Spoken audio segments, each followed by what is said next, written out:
Welcome to this week's episode of Strata Originals. I'm excited today to talk to Bob Newmark.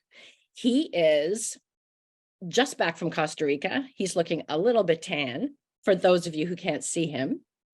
And he has a real passion for food and beverage, which is great because Bob is a food and beverage mergers and acquisitions lawyer and partner at BCLP. So welcome, Bob. It's great to be here. And I want to say, the first time we spoke, you said everybody needs a Bob. And I agree after speaking with you. So before we get into why everybody needs a Bob, I want to ask you an icebreaker question. Okay. Okay. What is your back in the day story? Oh, so I grew up in the 70s and 80s, and back in those days, having watched my kids sort of go through their own elementary school experience, we actually had to learn math and how to spell words and grammar. And it seems as though when kids learn today, they don't spend any time on any of those actual things. And I don't really understand it, but watching my kids evolve, they kind of pick it up along the way without going through it. But I spent hours and hours and hours learning math tables and practicing spelling and the like. And somehow I survived. And why is that though? Like they don't, because of autocorrect, they don't have to focus on spelling? Yeah, I think between the advent of, the calculator that's in your phone and autocorrect, and I think what's coming and the ability to dictate text, they just don't have to know. Wow. It's fascinating. And they probably don't put pencil or pencil crayons to paper much anymore. Yeah, like they're experimenting with other media than like iPads and tablets and wow, that's crazy. Yeah. And a good one. I think there'd be a lot of us that have that back in the day story, right? Back in the day. Yeah. Well, I mean, for some people, they're like, yeah, of course we all did that. But for the next generation, if you say that, they're like, really? Yeah, I typed my first college paper on a computer, not on a typewriter. All the rest of them wound up on a computer, but I got one in on an old-fashioned typewriter. So, but why don't you tell us, I'm really interested in sort of the mergers, acquisitions, because you also do succession planning, which to me all fits in. So Sure. What is your typical sort of, first tell us about your expertise and sort of how you got involved in M&A and in mergers and acquisitions, and especially in food and beverage.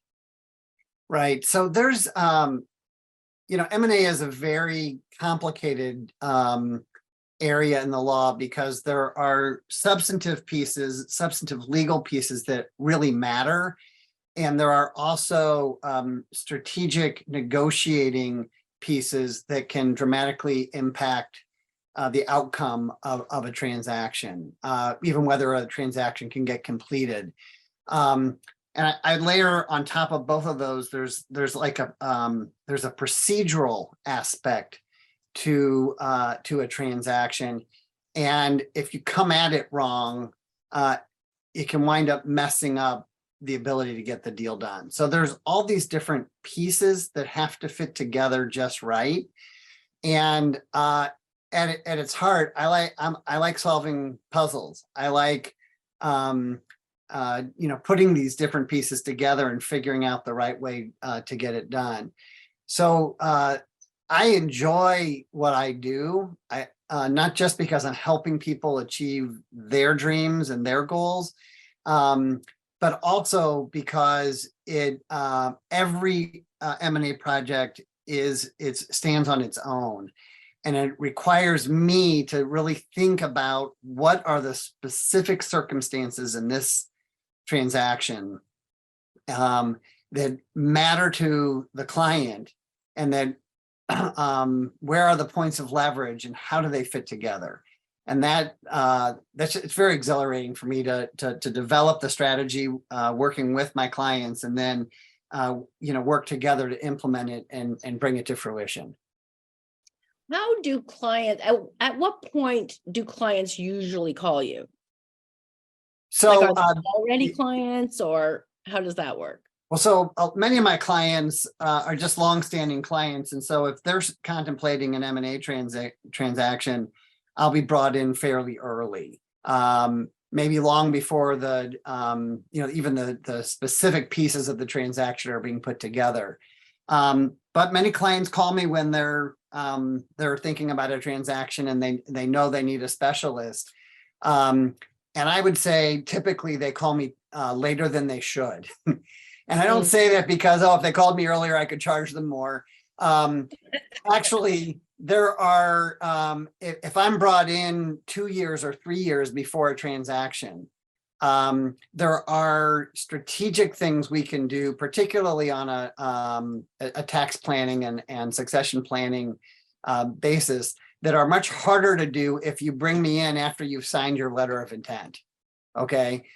And the other thing I'll say, and people who aren't familiar with the process and what happens, but typically you'll sign a non-binding letter of intent first before you actually sign the definitive purchase agreement in an M&A transaction. Mm-hmm. Because that letter of intent is non-binding, people think, it's not binding, it doesn't matter, I don't need a lawyer. And the reality is what you put on that page, even though it's not binding, really it's very difficult to break away from that when you're in the negotiation of the purchase agreement itself. That becomes a governing principle, and there is a sense of business ethics. You can't really retrade on something that you've already agreed to. And so although it says it's non-binding and they couldn't take you to court and sue you over it, it does set the trajectory of the negotiation. So it's way better if I'm brought in before you get into that letter of intent negotiation. So and better yet, raise a flag here and just put a little check mark on that, because I think you're right. And I think there's probably a lot of solopreneurs, entrepreneurs, people who think in their succession that they will sell their business one day.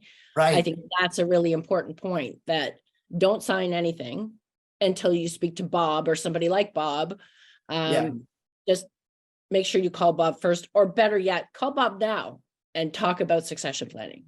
Yeah, the other thing I'll note on this is that, most of my clients are phenomenally successful. They're geniuses. They know their businesses. They know what they're doing, and they're really capable. They've figured out how to do all of these commercial transactions, and they don't need a lawyer. They've figured out all that out, and so they think they can do M&A too without a lawyer. And I would just say M&A is different. Yeah. And it's a really complicated area, and it's the stuff you don't know that can wind up really burning you. So yes, you're fabulous at your business and you know your business, but if you haven't done M&A before, you really need a guide alongside you to get through the process and avoid just massive pitfalls. And mitigating risk too, right? Yes. A lot of what a lawyer does in an M&A transaction is help you figure out, where the risk is and how that might, be allocated between the parties. So, if you don't do this regularly, there's a lot of things a normal person wouldn't even realize was a potential, point of contention in a negotiation. So there's just an example of one, just so we can imagine what you're talking about. Yeah, absolutely.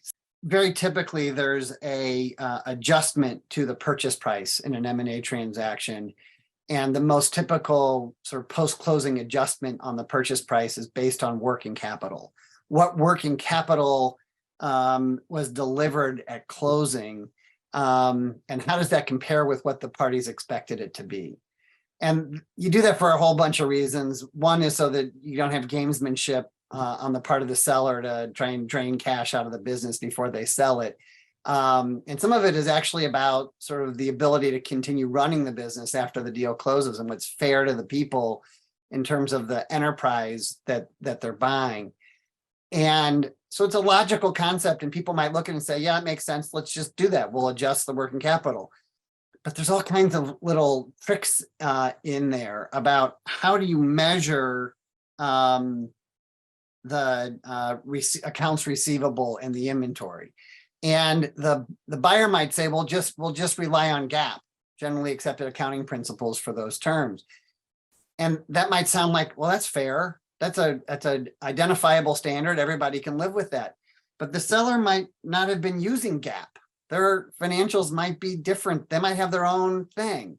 And so they're not going to deliver what they thought they were delivering. Even though it sounds fair, you have to understand how that might trip you up and actually cost you real money after the deal closes. So yeah, that's an example of an area, and that comes up in almost every transaction where there's an attempt to negotiate around, the meaning of working capital and how it will get adjusted. And inventory. Yes. It's not a services business then, Right, absolutely.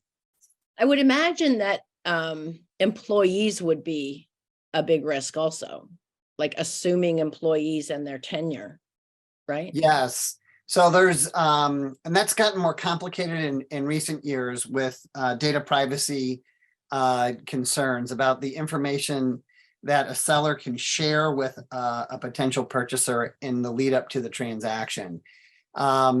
Because it used to be you could basically say anything you wanted to about your employees and share all of that information with someone, but we have to be a lot more careful today, particularly in California, or if there are European activities involved. It's a more complicated process, but as with most things in the business, in an M&A transaction, you have to make certain representations to the buyer. The seller will have to say to the buyer, we don't have any claims pending against us. There's no basis for a claim against us from our employees. And that's a matter of risk allocation, because if that's not true, it turns out there are claims pending, or there is a reason that an employee could bring a claim, the seller might have to make the buyer whole for that after the deal closes. But that's, a lot of what happens in an M&A transaction is the seller winds up telling the buyer how what the condition of the business is in these representations, and then the buyer can rely on those if it turns out the business isn't exactly as it was described. But unlike when you buy a car and there's just a standard set of warranties about the car, in an M&A transaction, every one of those is customized tailored to the specific business. Because if you think about it, no two businesses are the same. You can get two cars that are pretty much the same. They came off of the same assembly line, but businesses are all different, and so we have to tailor those representations to the circumstances. And the people in them are all different too. This is true. Yeah, absolutely. So when you deal with businesses on succession planning, what are some of the things that people should be thinking about, like prior to, like when do they know it's sort of would be the right time to call a succession, like not even at the mergers and acquisitions part, but to talk to you about succession plans? Or is it mostly tax related, or is it just structure related? Frankly, it can take many different forms. I would recommend that any business, a business owner or CEO, should have a succession plan in an office drawer in their office, because if they walked out of their office and got hit by a bus, what would happen to the business? What should happen to the business? And so that's at its simplest form, a succession plan. Who's going to step in and do what if I'm not here to do the job I'm doing? But we also get to a point where sometimes people burn out on their job and they know it. They're phoning it in. They're not really doing what the business needs them to be doing. And that is maybe that's a little late, or maybe that's the right time at least to acknowledge, hey, I'm burned out on this. I've got to build a pathway for myself to get out of this role and for someone else to come in and really give it the energy and attention it deserves. So it's another place to really sit down and start mapping out who and how and what is going to get done. Sometimes when we talk about succession planning, we're also talking about family members. Many of the businesses I work with are family owned enterprises. And that's a more complicated arrangement of creating roles for the next generation so they can learn the business and prove themselves and sort of rise to the ability to run the company. So it's a different kind of succession planning that we work on. Yeah. And then the last sort of piece of this is tax and estate planning. And that's about ownership of a business and how do you transfer ownership of a business either to the next generation in your family or to coworkers in the business who will carry it on when you're no longer there. How do you do that tax efficiently? How do you do it in a way that's fair to both sides and the like? And so that's another piece of it. And we work on all those issues with our clients. And if you're in a family-owned business, you should start thinking about that when your kids are still young, when they're not yet working in the business. Those are conversations you should be having with your advisors about how to position it. Should someone in the family want to come into the business and the like, so that you're prepared for managing the situation. And the tax planning, it's not something that you have to wait until you're 85 years old to do. It's really worth looking at on a regular basis. Once you particularly have children in your orbit, as a business owner, you should be thinking about those types of issues. It doesn't mean you necessarily are going to give up the income or the control that comes with ownership, but you should be thinking about what your alternatives are. You should be getting advice on that so that you can be planful and take advantage of a number of devices we have to do that very efficiently. Like family foundations and things like that? Family foundations are one for those who are charitably inclined, but there are a number of transfers to trusts and the like that we can do very efficiently, because if you were able to take discounts and spread it out over a period of time and really take advantage of dips in the performance of the business to get lower valuations and use those to transfer a greater percentage of the business in one chunk. So it just requires a mindset that transfer, we want that to happen. And if we do, then we can sort of work with time as our friend to accomplish the results. Now, those are probably the most part family businesses, I would say, that have those Yes. considerations. Now, because when you're dealing with bigger companies, they usually have succession plans in place and they're not family businesses for the most part.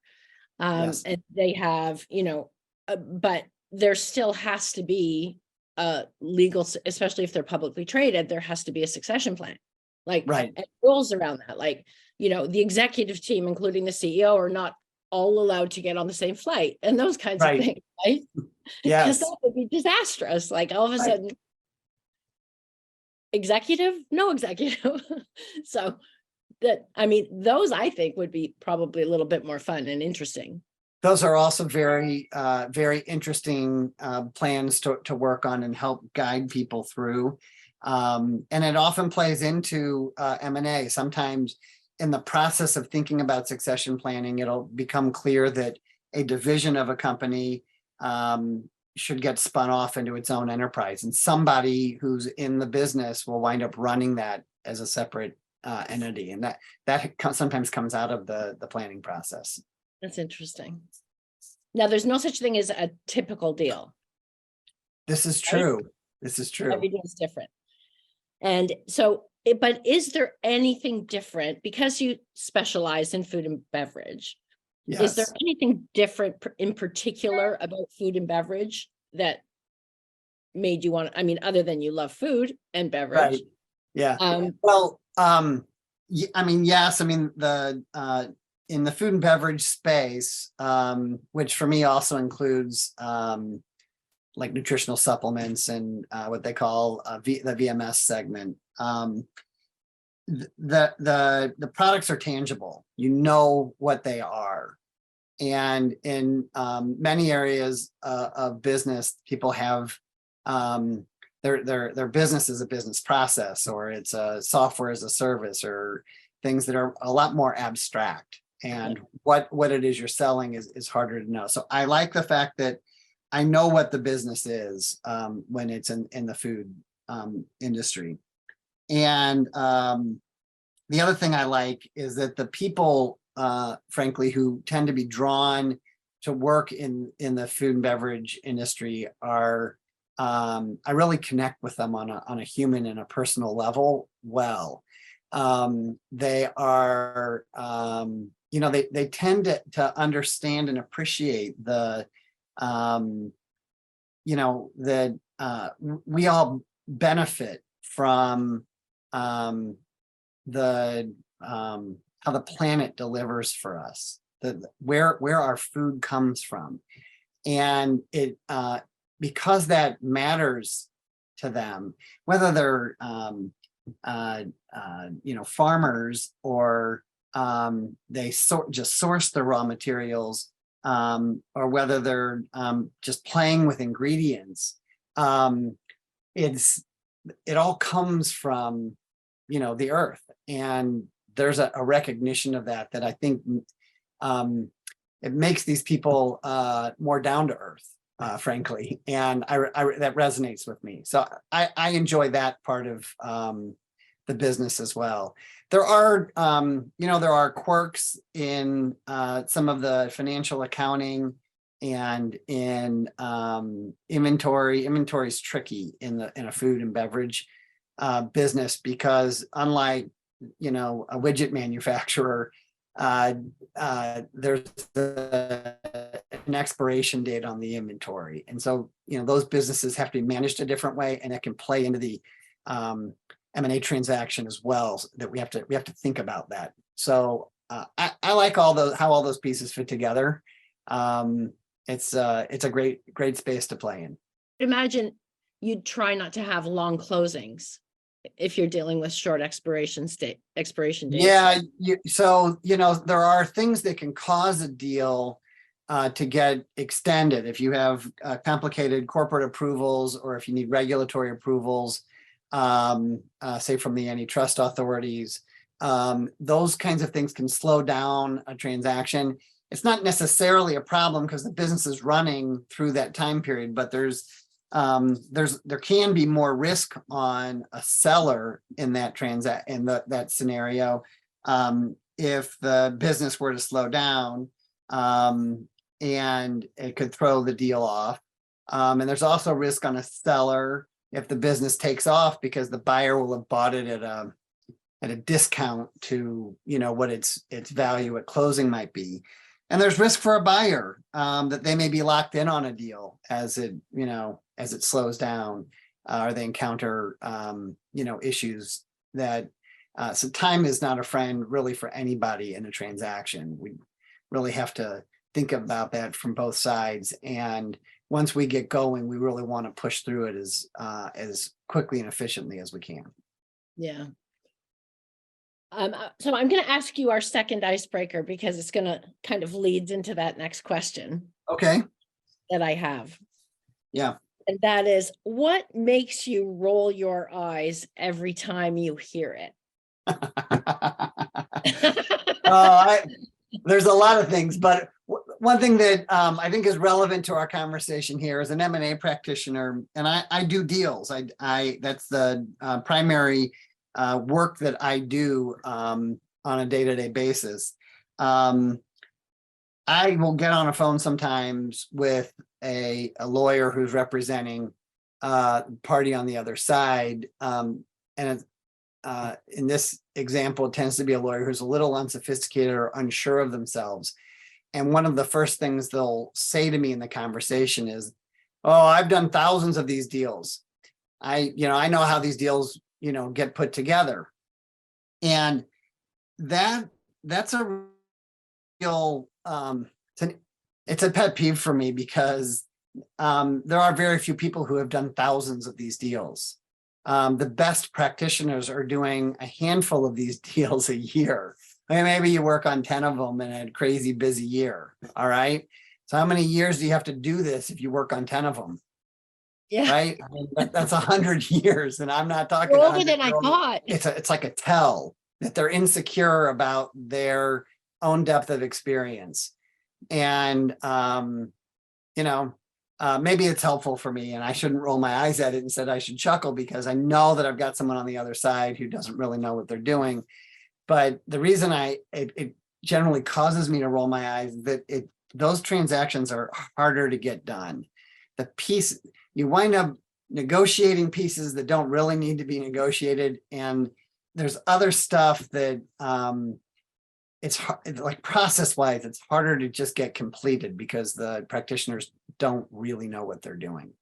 And so I would say to anybody who's looking for an M&A professional, if that's something that the M&A professional, the person you're talking to or interviewing tells you I've done thousands of deals, that's a tell that they probably haven't. And the other thing is it really matters that you find someone who knows what they're doing in the space, because if you want to get your transaction done, whether you're buying a business or selling a business, having unskilled practitioners on representing you, it just really brings a lot more risk into the process. Yeah, I also happen to know you have another thing that makes you roll your eyes. Uh-oh. When you're dealing with somebody who is maybe in a firm that has just done a really big deal that's been an immediate, not they haven't done it, but maybe Yes. other people in their office have done it. Why don't you tell us about that? Because that's a great story. I was working on a transaction. Every transaction's different, right? You have to remember that. And they're different sizes and they're in different industries and they're different shapes. And so the pieces don't get executed the same way in every deal. And I had an associate I was working with who came into my office and told me that the lawyer on the other side was trying to get us to, put something in the document that to me made no sense. It just literally made no sense. And it really frustrates me when you're getting that feedback from someone that doesn't make a lot of sense. And in this particular case, I pushed my associate to go back and talk to, his counterpart at the other firm, and the counterpart at the other firm, in a fit of exasperation said, well, that's not how we did it on the Travelers deal. And that came back to me and I said, that's great. Like, why do we care how they did it on at the time, the Travelers deal was the Travelers City transaction, was the largest M&A transaction in history at the time. And our transaction was not the largest M&A transaction in history. We had a lot of different things that we needed to get done. And just because I think that associate maybe had seen one transaction in their entire life and they thought they all had to be done that way, but it's just not how it works. So in that particular case, I picked up the phone and called the partner on the other side and I shared this little vignette with them and they were embarrassed and they understood what the issue was and went and had a talking with their associate. But it's when people make assumptions about how things should work based on a very small data set rather than acknowledging they don't know, Yeah. And it's okay not to know. I tell my associates when they're starting out, it's okay to say you don't know how something works. Nobody expects you to know. You're a brand new lawyer. And so you can say to the person on the other side, I don't know about that. I need to go talk to Bob. We'll figure this out and get back to you. That's an okay thing to say. Yeah. Well, in any situation, to be honest, like right. Not just M&A, but in anything. Right. I just found it interesting because I think people tend to categorize things and think they know how to do things based on something that's widely covered in the media. Like I assume, I don't remember the exact timeline of the Travelers deal, but I remember it was very widely covered. I'm sure there are deals that are kind of deals for the books that are like, and I would imagine the people on the other end of those deals have a headache every single day. Right. Absolutely. Because it's not what the actual lived deal experience is. Whatever winds up in the paper is, you know, it's the tip of the iceberg. There's a lot more that's hidden from view. Yeah, like clumps of hair on the table, sleepless nights, and Right. I All of can't that. even imagine. I can't even imagine. So what so well, you don't just do food and beverage, you do other M&A, but I mean, I think you happen to sort of specialize in food and beverage. But you know, I think that there's a lot of good sized family business and entrepreneurial businesses. And I think, do you find that people sort of, I hate to ask the trend question, but are there times that people go through more mergers of companies and times that people are, it's just more acquisition? Or is it sort of steady across? It's a mix of everything. Yeah, so they're different tools to affect the transactions. And so sometimes we'll use a merger, but it's really an acquisition. It's just we're using a merger to get a certain tax result or a certain structure that we're looking for within the organization. That there used to be some accounting procedures that made a particular type of merger very attractive, and particularly in the late 90s, pooling of interest transactions were very popular, and that required a merger to sort of make it all work. And so in those days, we saw a lot more mergers. Today we have a lot of choices between an asset deal, a stock deal, or a merger, and the merger can be taxed as an asset deal or taxed as a stock deal depending on the circumstances. But we typically will use a merger if there are a lot of shareholders of the seller as a device to simplify the approval process and get the deal closed faster. And that is frankly the big differentiator I see between, you know, whether you use a straightforward asset or stock purchase, or whether you use the merger as the vehicle to get the deal done. So I'm curious about, and this jumped into my head and probably has nothing to do with what you just said. It's okay. One of the, because I know you're a problem solver. So you like solve all these problems because you have to when you're M&A, right? Yeah. How do it, especially in food and beverage, like when you're talking valuation, is there like a multiplier, standard multiplier, or is it like, because how do you consider brand and trust and all of that? Like how do you come up with that? So the recommendation I make to you know, people who are looking at transactions in this space is they really ought to have a investment banker on their team who can help them with valuation assessment. There are multiples. You can look at sort of what the standard multiple times trailing 12-month earnings is in any industry, and you can see that fluctuate with time because that's impacted by a host of other economic factors like interest rates and the like. But it even though it fluctuates, there are sort of standard at any given time. You could say, yeah, this is kind of the average multiple we're seeing today.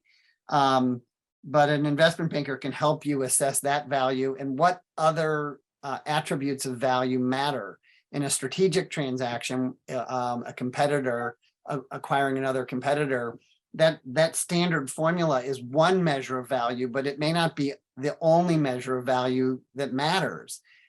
Taking a competitor, you know, and joining them into your enterprise might be so much more powerful than just what the multiple would tell you. And so sometimes we see strategic bidders paying way more than the financial bidders, the private equity firms and the like.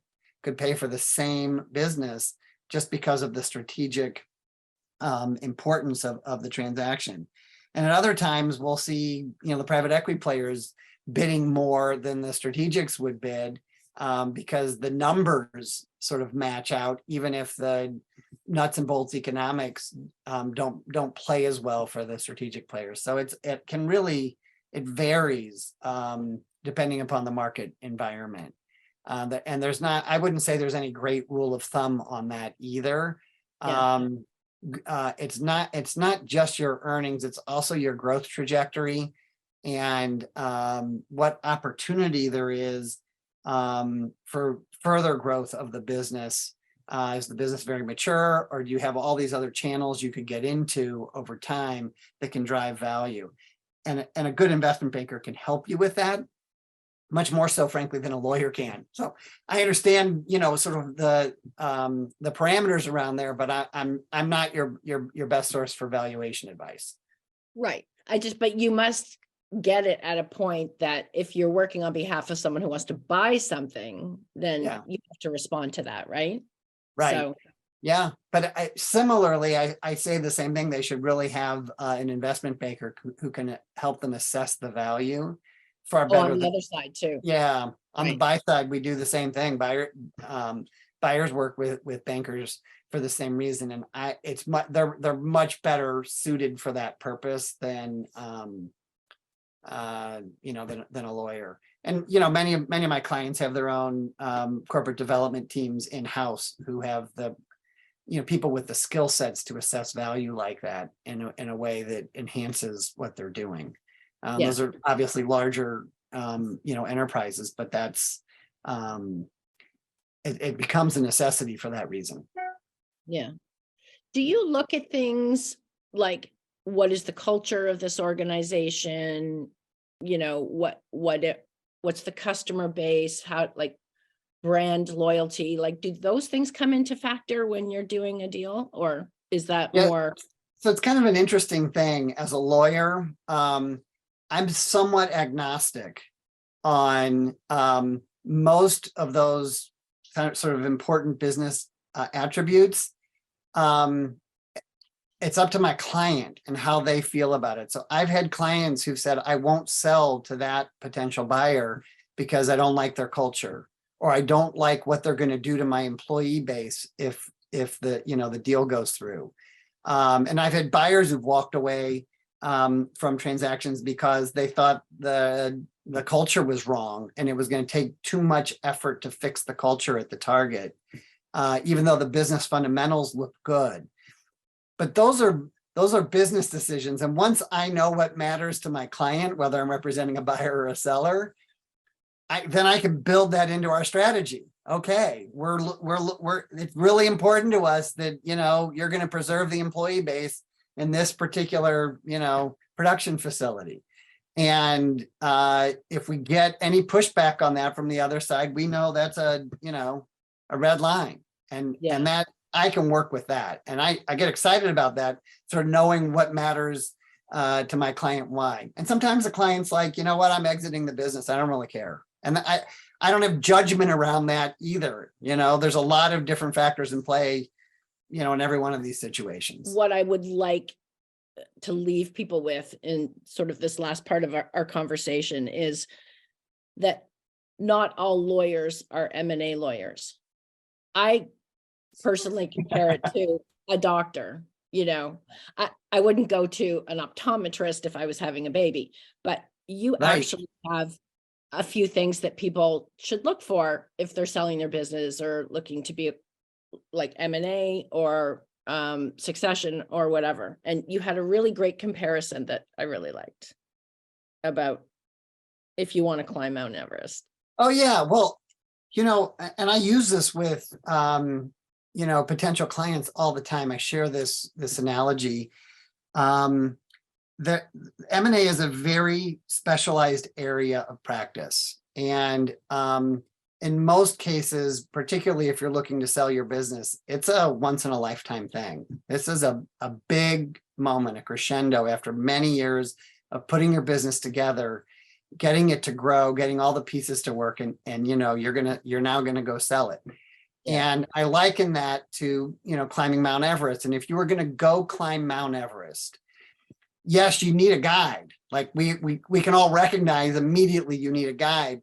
Would you pick somebody who's climbed a few mountains here and there, or would you rather pick someone who's climbed Mount Everest over and over and over again? Okay. It's just so obvious that when you're going to do something that's that technical and that tricky, and there's so much at stake, you really need you need a Sherpa in your back pocket Yeah. who knows what they're doing. And I just love that word Sherpa anyway. Yeah, right. Because really it's just an expert, right? Yes, it is. Expert in what they do. Like That's they're good at correct. climbing mountains and trying to make sure you're safe. Yeah. It's also the other thing that you had said that I hadn't thought of before is to ask yourself and maybe do a little test about how accessible that M&A lawyer is. Like test it.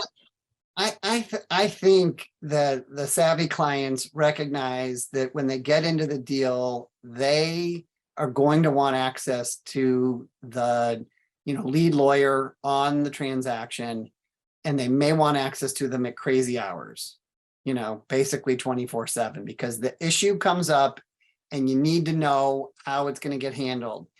And different practitioners handle responsiveness in different ways. So if you're talking to a couple of potential lawyers to hire, pay attention to how quickly they respond to your inquiries on the front end. I mean, it's a free test. Send them an email and say, hey, I'd like to run something by you, and see if it takes 8 days before they respond and say, what did you want to run by me? Or whether you get a response within 15 minutes. And use that as a gauge to see what it would be like to be working with them. It really does matter. I will also say, if they tell you they were in the middle of a negotiation and they were tied up for 2 hours, you got to cut them a little slack, because we do sometimes wind up in these little, black holes working on the transactions. But that's going to be your reality, even as the deal is going on. And so you just understanding that is, I think, it's worth assessing on the front end. Yeah, because I think for a lot of people, maybe why a lot of people might go to their corporate lawyers, because they work more regularly with the corporate lawyer, so that's what they're comfortable with. It's right. I think often scary for people to think, oh, I don't know how they charge, and I don't know, like they maybe have a little bit of hesitation or fear or whatever. And so I think it's fair to say, listen, you guys are just specialists at what you do. Just like you would see a specialist at the doctor, or you would get a Sherpa to climb the mountain, right? And speak to a couple. You don't have to just pick the first one. Right. No, it's very true. And I understand that comfort level with a longtime lawyer, but if they don't know their way around this type of transaction, you're much better off getting the expert. And frankly, I work with longtime lawyers all the time, because we need them in the transaction. There's a role for them. It's not like they're being cut out of the process. But in representing sellers, I can tell you sometimes, not often, but sometimes the longtime lawyer representing a seller has their own stake in the transaction, because they're going to lose a client and a source of revenue for themselves. And I haven't seen anybody where it was obvious they were doing it intentionally, but I've seen plenty of sort of longtime lawyers representing a seller do things that to me felt like they really didn't want to see the deal happen. And if you're motivated as a seller to sell your business, you don't want that in the room. You don't want any of that playing into it. And it's hard to assess. So it's another factor in thinking through that.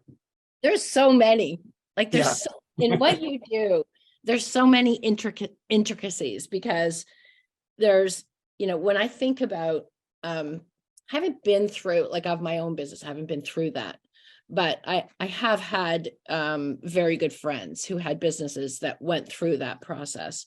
And they actually went through it with their corporate lawyer Yeah. and were far worse off than, because they did it one time with a big company and then they thought, yeah, I don't need it with this startup firm. So they were back out as a different company in a year. Yeah. It was, I'm sorry to hear that, but I think that does happen. it does. Bob, thank you so much. We're going to be hearing a lot more from you. Fantastic. Thanks for having me on. Yeah. So much.